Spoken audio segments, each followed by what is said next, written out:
Good evening, everyone. It's time to put on the conspiracy hat again, because today I want to talk about something that I've wanted to talk about for quite a while now.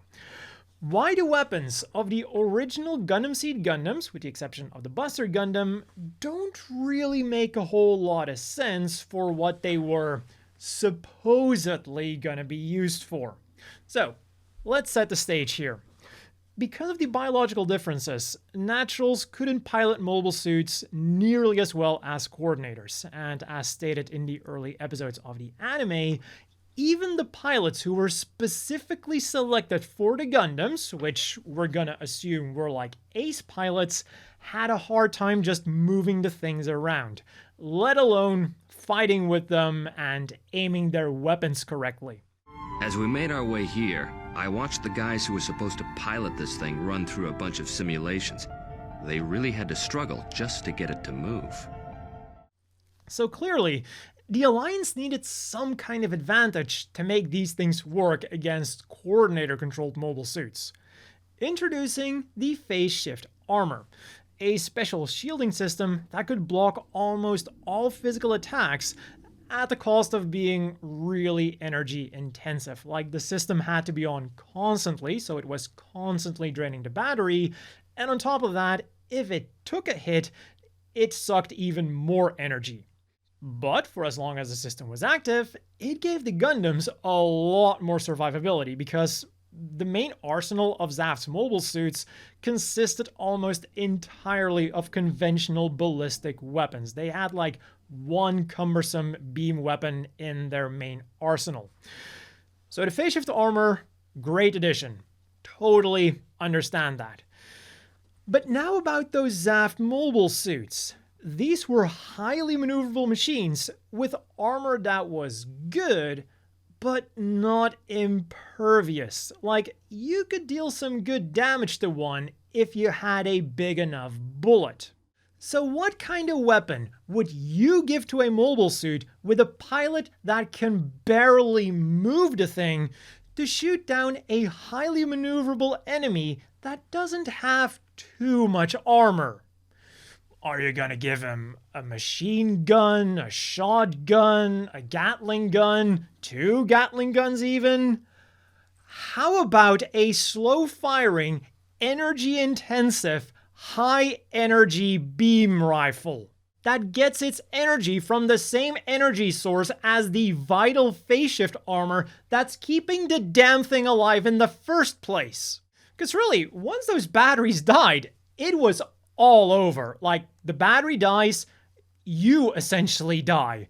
The phase shift went out, the primary weapons became expensive paperweights, and the secondary weapons, they weren't even really designed to fight against mobile suits. Like, at best, they could do a little bit of intimidation, lay some covering fire, or fight against lightly armored units, like an armored vehicle, or, a mobile armor, something that Zaft wasn't using, but that the Alliance was using a lot of.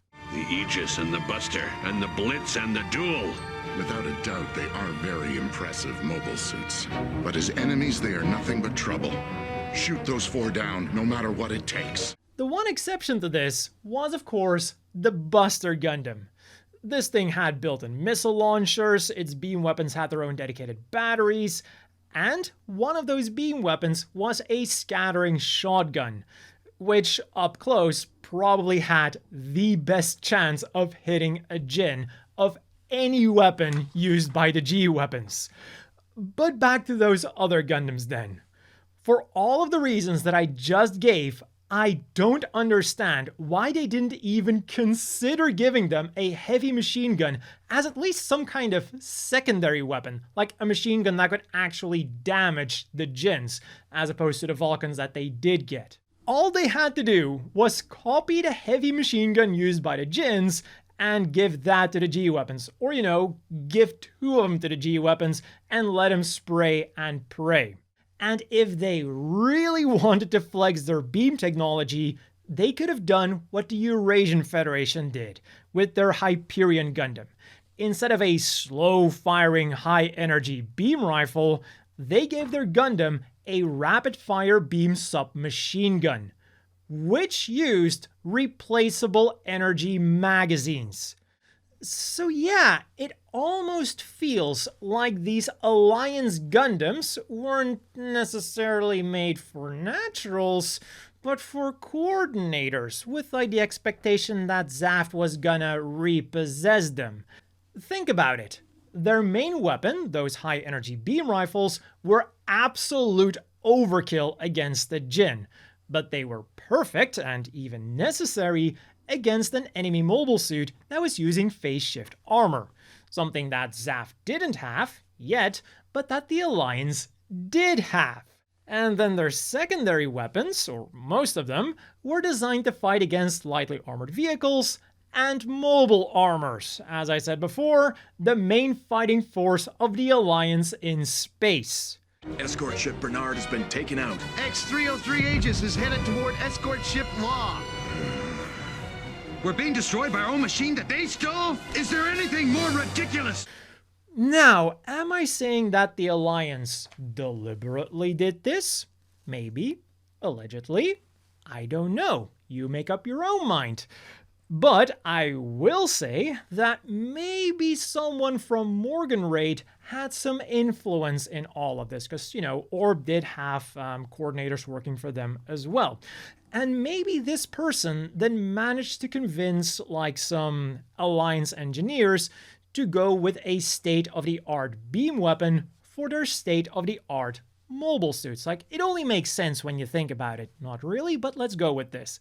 And then that person also told them that, by the time those Gundams were going to go out to battle, the operating system would be perfected. So don't worry, they might not be able to hit shit with those beam weapons right now, but in a few weeks, in a month, it'll all be taken care of. Don't worry about it, just go along with it.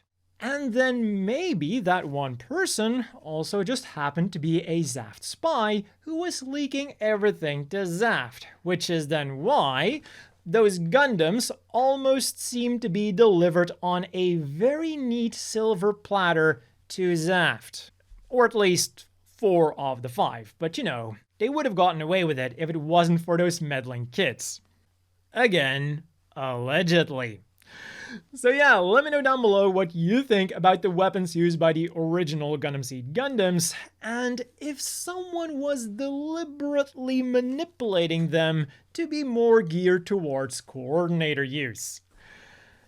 But that has been all for this video. As always, a big thank you to the Patreon supporters. I hope everyone watching has a great evening, and I'll see you all next time.